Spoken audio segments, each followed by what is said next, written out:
Hello friends, आज के हम इस वीडियो में कुछ वेक्टर एंड स्केलर को देखेंगे। जैसे मतलब मैं ये आज के वीडियो में डिस्कस करने वाला हूँ कि सबसे पहले दो वेक्टर, कोई भी दो वेक्टर हों, उनके जो डॉट प्रोडक्ट होते हैं वो कम्यूटेटिव लॉ का पालन करते हैं, ओबे द कम्यूटेटिव लॉ, कि कम्यूटेटिव लॉ को ओबे करते हैं डॉट प्रोडक्ट में।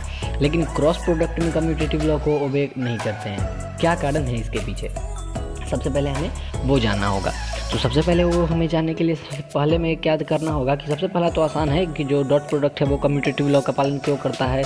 तो ये देखिए, सबसे पहले vector A dot vector B is equal to A B cos theta होगा, कि where A is the magnitude of vector A, B is the magnitude of vector B and theta is the shorter angle between vector A and vector B.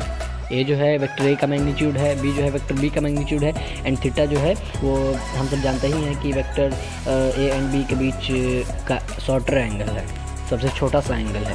अभी आते हैं हम next की तरफ कि दो वेक्टर का, ये एक तरह से कहें कि दो वेक्टर का वेक्टर प्रोडक्ट या दो वेक्टर का क्रॉस प्रोडक्ट कम्यूटेटिव लॉ का पालन क्यों नहीं करता है, कि why vector product of two vectors does not obey commutative law, commutative law का पालन क्यों नहीं करता है।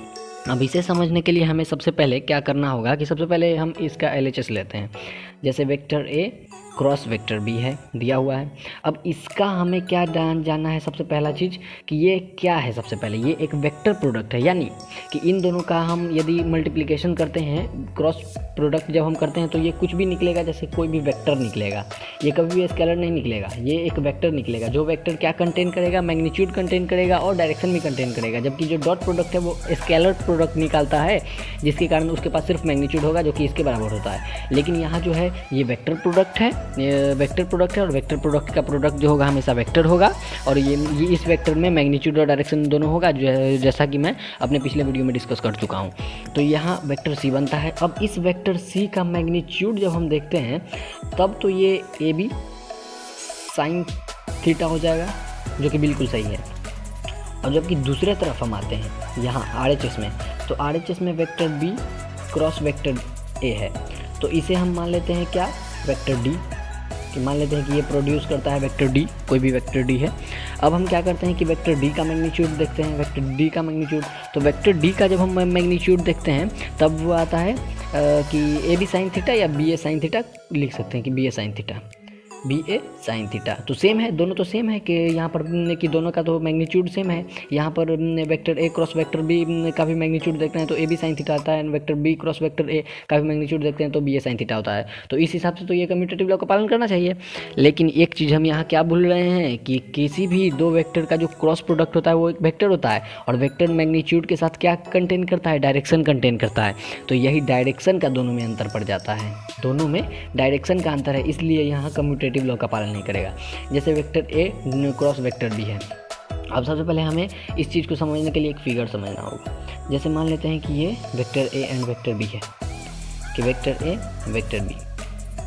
अब हमें डायरेक्शन समझने के लिए क्या करना होगा कि हमेशा एक चीज़ आपने अपने टीचर से सीखा होगा कि दो वेक्टर का जब क्रॉस प्रोडक्ट होता है तो उसे जो भी वेक्टर निकलता है वो इन दोनों पे परपेंडिकुलर होता है। तो इन दोनों पे परपेंडिकुलर दो साइड में हो सकता है, या तो एक अपवर्ड डायरेक्शन में ऊपर की ओर, और या तो एक डाउनवर्ड डायरेक्शन में। ये तो प्लेन है, ऐसे स्पेस में आते हैं हम, यानी 3 डायमेंशनल में आते हैं तो ये एक ऊपर से परपेंडिकुलर होता है और एक जस्ट नीचे से परपेंडिकुलर होता है डाउनवर्ड डायरेक्शन में। ऐसा करते हैं कि हम, ये है पेपर, तो इसके जस्ट नीचे से एक लाइन निकलेगा, तो इसी को, तो यही हमें देखना होता है। अब यहाँ देखिए कि vector A cross vector B है। अब हमें यहाँ पर क्या करना होगा कि वेक्टर ए पे यहाँ पर हमें अपनाना होगा राइट हैंड थंब रूल। तो राइट हैंड थंब रूल के लिए हमें क्या करना होता है, आपने सीखा ही होगा। ये सब मैं सिखाऊंगा नहीं, आप सीख के आए होंगे, बस मैं ये बताना चाहता हूँ कि क्यों कम्यूटेटिव लॉ का पालन नहीं करता है।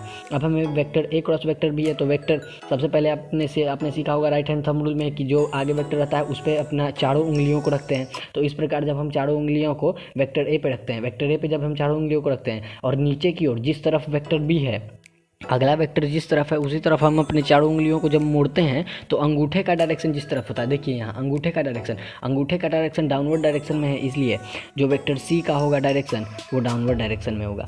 वेक्टर सी का है तो परपेंडिकुलर, दोनों पर ही परपेंडिकुलर है, दोनों पर ही। अब कुछ लोग कहेंगे कि यहाँ पर परपेंडिकुलर है तो यहाँ से परपेंडिकुलर कैसे हुआ? अरे भाई ये स्पेस में है, ये नीचे की ओर है, ये कोई प्लेन में नहीं है कि यहाँ का एंगल और यहाँ का एंगल अलग होगा। यहाँ वेक्टर ए से यहाँ तक का एंगल 90 डिग्री है और यहाँ का भी एंगल 90 डिग्री है, क्योंकि ये स्पेस में है, थ्री डायमेंशनल में, और ये एक दूसरा में आते हैं। इसमें भी वेक्टर ए भी तो उसी तरह का होगा, सेम वेक्टर होगा। यहाँ पे वेक्टर ए है, वेक्टर बी है, लेकिन यहाँ पर वेक्टर बी आगे है, इसलिए हमें क्या करना होगा कि वेक्टर बी पे अपना चारों उंगलियों को रखना होगा। अब इसके लिए हमें क्या करना होगा कि आगे की ओर ये मोड़ना होगा, और ऊपर की ओर हमारा थंब आ रहा है, थंब ऊपर की ओर आ रहा है, तो इसलिए यहाँ पर क्या होगा डायरेक्शन वेक्टर सी का, यहाँ पर डायरेक्शन अपवर्ड डायरेक्शन में होगा वेक्टर सी का, और वेक्टर सी हमेशा से ही दोनों पर परपेंडिकुलर होता है, दोनों पर ही परपेंडिकुलर होता है। तो इसलिए दोनों में अंतर क्या आया, डायरेक्शन एक में नीचे की ओर है, किसका, vector A cross vector B का जो भी प्रोडक्ट निकलेगा वो वेक्टर सी निकलेगा, उसका डायरेक्शन नीचे की ओर होगा, और जबकि vector B cross vector A का जो डायरेक्शन होगा, जो भी वेक्टर डी है यहाँ, तो वो वेक्टर डी का डायरेक्शन ऊपर की ओर होगा, यहाँ नीचे की ओर, यहाँ ऊपर की ओर। इसलिए यहाँ पर फर्क आ जाता है, vector A cross vector B और vector B cross vector A में यही फर्क आता है, डायरेक्शन का फर्क आता है, मैग्नीट्यूड में कोई अंतर नहीं पड़ेगा। यदि यहाँ पर मोड लगा दिया जाए, देखिए जैसे vector A cross vector B पे यदि मोड लगा दिया जाए तो वो vector B cross vector A के मोड के बराबर होगा, लेकिन डायरेक्शन दोनों का सेम नहीं होगा। मैग्नीट्यूड दोनों का सेम होगा, दोनों का मैग्नीट्यूड जो है कम्यूटेटिव लॉ का पालन करेगा, लेकिन डायरेक्शन के मामले में ये सही नहीं है। अब यहाँ कुछ लोग यहीं पे अधिकतर लोग फंसे होंगे कि जैसा कि मैंने बताया कि ये है वेक्टर ए, ये है वेक्टर बी, कुछ भी मान सकते हैं, वेक्टर ए वेक्टर बी, और मैंने बताया था कि नीचे की ओर परपेंडिकुलर होगा वेक्टर सी। तो यहाँ के साथ 90 डिग्री बनाया और यहाँ के साथ भी 90 डिग्री बनाया, तो कुछ लोग बोल रहे होंगे कि ये कैसे हो गया, दोनों के साथ यहाँ पर 90 डिग्री बनना है तो उधर से ज़्यादा कौन बनना चाहिए। देखिए अब आपने पढ़ा होगा क्या, X axis, Y axis and Z axis, आपने बिल्कुल पढ़ा होगा ये X axis, Y axis and Z axis.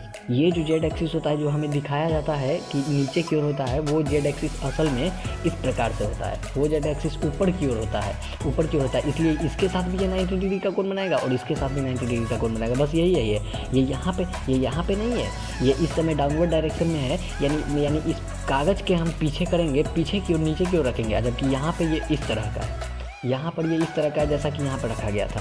तो इसलिए एक डायरेक्शन का अंतर है, vector A dot vector B and vector B dot vector A. यहाँ पे ये डॉट प्रोडक्ट है, डॉट प्रोडक्ट सिर्फ मैग्नीट्यूड कंटेन करता है, इसलिए मैग्नीट्यूड तो दोनों का सेम होगा, लेकिन vector A cross vector B and vector B cross vector A दोनों में मैग्नीट्यूड होता है, तो मैग्नीट्यूड तो दोनों का सेम होगा, लेकिन डायरेक्शन का अंतर आता है। यही आपको आंसर देना होगा कि डायरेक्शन दोनों का सेम नहीं हो पाता है।